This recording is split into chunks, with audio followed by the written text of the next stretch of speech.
नमस्ते।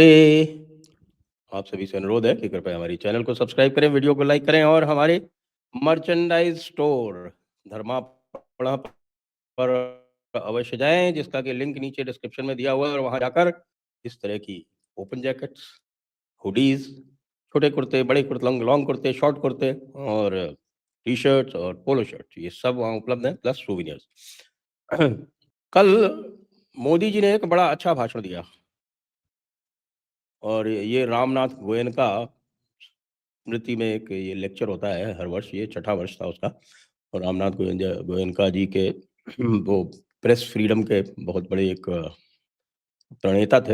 हालाँकि उनका जो समाचार पत्र है इंडियन एक्सप्रेस, वो पूरी तरह से लेफ्टिस्ट हो चुका है, उसको प्रेस फ्रीडम से कोई लेना-देना नहीं है। तो ये सवाल अवश्य पूछा जाना चाहिए कि भई ये इंडियन एक्सप्रेस जैसे लोग जिनसे हम लोग रोज़ लड़ते हैं, इनको मोदी जी क्यों जाके ऑनर करते हैं? भई यदि आपको जाना ही है तो किसी राष्ट्रवादी समाचार पत्र के पास जाइए। अधिकतर जो चैनल्स हैं और ये राष्ट्रवादी हैं ही नहीं, कहने के लिए बस खाली जो है थोड़ा-सा मुलम्मा ओढ़ लेते हैं।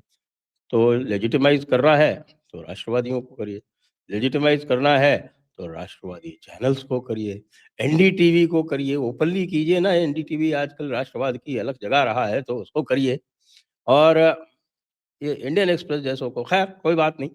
लेकिन वो जो मुद्दा जो लाए मोदी जी, वो बड़ा प्रासंगिक है और वो प्रासंगिक इसलिए है क्योंकि उन्होंने बात की मानसिक गुलामी की। और पहली बार मैंने देखा कि लाल किले के अलावा जो उनका जो पंच प्रण है और पंच प्रण के जो 2 प्रमुख तत्व हैं, यानी मानसिक गुलामी से मुक्ति और दूसरा विरासत की साथ संभाल। और उन्होंने ये कहा कल कि भई ये दोनों चीज़ें इंटर रिलेटेड हैं।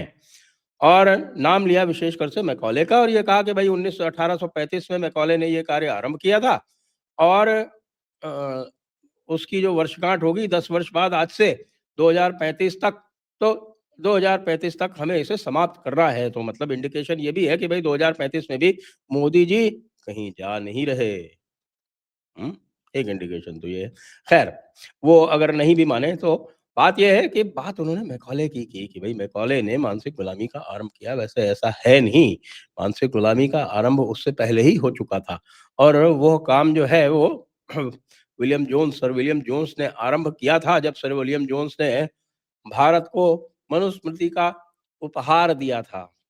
क्योंकि सर विलियम जोन्स का कहना था कि भई जिस प्रकार से सारे रिलिजन्स जो हैं वो किसी लॉ के हिसाब से चलते हैं, बाइबल जो है वो लॉ ले डाउन करती है क्रिश्चियंस के लिए, कुरान जो है वो लॉ ले डाउन करती है ब्रिटिशर्स के लिए। तो उनकी छोटी-सी समझ में ये आया कि भई इस तरह के लॉज़ जो हैं वो भारतीयों के लिए भी होंगे, तब उन्होंने खोज-बीन करके मनुस्मृति को निकाला और कहा कि ये Manusmriti these are the laws of Manu and these are the laws for the Hindus. I discovered the laws for the Hindus. हाँ, अब जो भी जयपुर डायलॉग्स को फ़ॉलो करते हैं, उनको डॉक्ट्रिन ऑफ डिस्कवरी के बाद में बारे में पता तो है ही कि जो कुछ भी कोई व्हाइट क्रिश्चियन ढूँढ निकालता है, वो ही सत्य होता है। यानी सत्य को अगर आप सत्य साबित करना है, तो उसको किसी व्हाइट क्रिश्चियन के द्वारा रीडिस्कवर कराएँ। तो उसके बाद फिर जेम्स मिल की जो हिस्ट्री ऑफ ब्रिटिश इंडिया है, वो आपको पता है कि सारे आईसीएस और बाद में आईएएस भी उसी को पढ़-पढ़ के बड़े हुए, जिसमें पूरी तरह से ये कहा गया था कि साहब कि हिंदुत्व जो है या हिंदू धर्म जो है वो एक बर्बर धर्म है, बर्बर।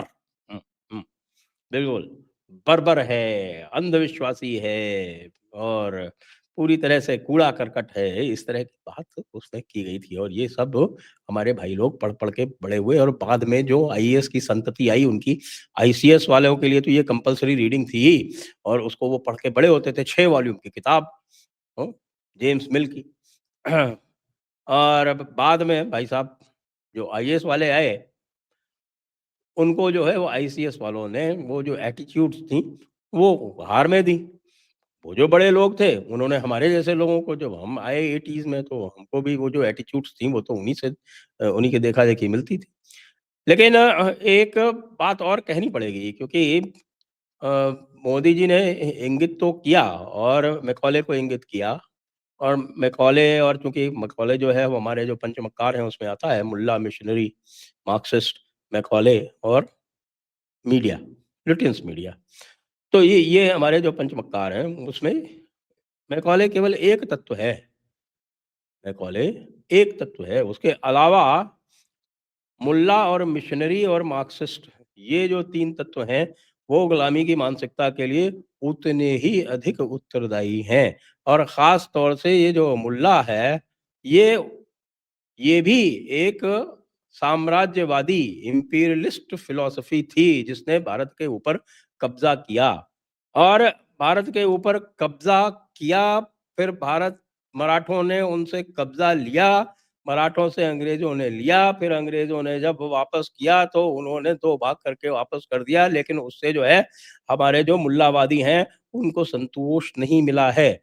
उनका मानना ये है कि भई पूरा का पूरा भारत उनका था, पूरा का पूरा भारत इस्लामी था और इस्लामियों से अंग्रेज़ों ने लिया था। ये उनके यहाँ ये नैरेटिव चलता है। ये नैरेटिव इसको तर्क की कसौटी पर कसे जाने की कोई संभावना नहीं है, क्योंकि तर्क ना तो इस्लाम में चलता है और ना आपके क्रिश्चियनिटी में चलता है। वो जो तर्क वगैरह जो भी है, वो सब नॉन क्रिश्चियन चीज़ें हैं, जो बाकी जो बाद में एनलाइटनमेंट और उसके बाद की सारी चीज़ें आईं, जिनको तथाकथित प्रोग्रेसिव थॉट कहते हैं। वो प्रोग्रेसिव थॉट भी बाद में जो चर्च था, उसने उसको अडैप्ट करके वो अपने हिसाब से किया। जैसा आप देखें कि जब मैंने बात की जेम्स मिल की, तो जेम्स मिल जो थे, वो यूटिलिटेरियनिज़्म में विश्वास रखते थे। यूटिलिटेरियनिज़्म का जो बेसिक प्रिंसिपल था, वो था greatest happiness of the greatest number. तो वो greatest happiness of the greatest number की बात ज़रूर करते थे, लेकिन वो भारतीयों को उसमें सम्मिलित ही नहीं करते थे। वो ये मानते थे कि भारतीय सभ्यता जो है, वो एक गिरी हुई सभ्यता है और उसकी एक ही प्रकार से उसकी उत्थान हो सकता है कि वो पश्चिमी सभ्यता जैसी बन जाए। इसी प्रकार से जो हमारे इस्लामी भाई हैं, वो यही कहते हैं कि साहब कि पूरी दुनिया जो है, वो सही तभी हो सकती है जब वो इस्लाम कबूल कर ले। अब एक नैरेटिव इस समय नैरेटिव क्या है, एक वीडियो चल रहा है, बड़ा ज़बरदस्त वीडियो चल रहा है। उसको हम दिखा नहीं सकते, क्योंकि दिखाएँगे तो स्ट्राइक हो जाएगी। लेकिन आप सभी लोगों ने उसको निश्चित रूप से देखा होगा, और वो है जो सुसाइड बॉम्बर उमर नबी जो था, उस उमर नबी का जो वीडियो उसने रिकॉर्ड किया था कार बॉम्ब ब्लास्ट से पहले, उसको देखें तो वो सीधे-सीधे ये कह रहा है कि भई इस्लाम में जो सुसाइड बॉम्बिंग है, उसको शहादत माना जाता है। अब शहीद का दर्जा जो है, यदि आप कुरान और हदीस में देखेंगे, तो शहीद का दर्जा बहुत बड़ा है। शहीद का दर्जा मतलब हुआ, शहीद जो है वो डायरेक्ट टिकट पाता है जन्नत के लिए। और इस्लाम में, जैसे हिंदू धर्म में जो आपकी इच्छा, आकांक्षा और जिसको कहते हैं अल्टीमेट पर्पज़, वो मोक्ष होता है, उसी प्रकार से वहाँ जन्नत होता है। और जन्नत जो है, वो पूरी तरह से वैसे तो फिज़िकल है कहने के लिए, लेकिन उसको आप फ़ॉल्सिफ़ाई नहीं कर सकते, इसलिए वो फ़िज़िकल जो है वो नहीं मानी जा सकती। चलिए, वो साइंस की बात हो गई, छोड़ें उसे। मैं ये कह रहा हूँ कि वो जो हमारा मौलाना है, सॉरी, जो मुल्ला उमर है जिसने जाके ये विस्फोट किया, वो ये कह रहा है कि शहादत इस्लाम में बहुत पुण्य कार्य है और सुसाइड बॉम्बिंग जो है, वो उसको शहादत माना जाना चाहिए। पर्पस तो उसका ये है कि भई जो मारा जाएगा, तो उसके बाद फिर ये जो वीडियो है पूरे मदरसों में सभी में चला के और लोगों को और थोड़ा-सा उनके माइंड वॉश किया जा सकेगा। उसका पर्पस तो ये दिखता है। लेकिन ये एक थॉट है, ये एक साम्राज्यवादी थॉट है, ये एक कब्ज़ाधारी विचारधारा है और ये लोगों को अपना गुलाम बनाने में विश्वास रखती है। और तो मेंटल कॉलोनाइज़ेशन के अलावा ये एक मेंटली कॉलोनाइज़ करने की प्रवृत्ति के अलावा ये फिज़िकली कॉलोनाइज़ करने में भी विश्वास रखती है। तो जब मोदी जी मैकॉले की बात करते हैं, तो मुझे लगता है मैकॉले के साथ-साथ उनको एक व्यक्ति और ले लेना चाहिए, और उस व्यक्ति का नाम है शेख सरहिंदी। शेख सरहिंदी ही वो थॉट है जो भारत की जो पूरी परंपरा है सुन्नियों की, उसमें वो छलता है और उसमें वो पूरी तरह से हिंदुओं से घृणा सिखाता है, हिंदुओं को इंसल्ट करना बताता है। सारा का सारा सारा का सारा बड़ी किताब के हिसाब से ही है, कोई अलग नहीं है उससे। लेकिन ये सारी चीज़ें उसमें बताई जाती हैं, सिखाई जाती हैं।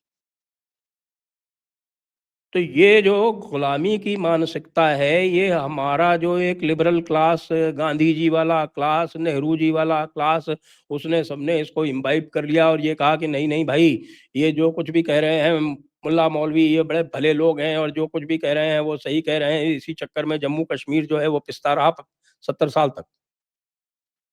और 70 साल के बाद में जब वो 370 वाली जो है, वो गुलामी के मानसिकता के अंतर्गत ही वो 370 बना था, क्योंकि 370 का मतलब था एक स्वतंत्र देश में, यानी भारत जैसे एक स्वतंत्र देश में द्विराष्ट्रीय सिद्धांत, टू नेशन थियरी का एक प्रैक्टिकल अप्रूवल, प्रैक्टिकल एक्सेप्टेंस, स्वीकार्यता, ये करने के बाद जब वो लिबरेट भी हुआ, उसके बाद भी टेरर हैज़ नो रिलिजन चालू है। उसके बाद भी कि नहीं, नहीं साहब, we can not look at everybody as harbouring the terrorists. हाँ, हम सबको जो है वो एक ही ब्रश से नहीं पेंट कर सकते, लेकिन कम से कम ये तो पूछ सकते हैं ना साहब कि कोई भी जो मॉडरेट है सो कॉल्ड, वो क्यों नहीं इनको कंडेम करने के लिए बाहर आ रहा है? क्यों साइमा जैसी जो हैं, वो इनके लिए परेशान हो रही हैं कि साहब कि why are mainstream news media sharing that chilling video? वो सिर्फ़ ये चाहती हैं कि जो असल चीज़ है वो छुपाई जा सके, और वो छुपाने के साथ-साथ वो अपनी हरकतें जो हैं वो जारी रख सकें। नहीं, मोदी जी से अनुरोध है कि कृपया ये जो इस्लामिक थॉट है, इसको भी डायरेक्टली टारगेट करें, केवल मैकॉले को नहीं। जय हिंद, जय भारत, वंदे मातरम।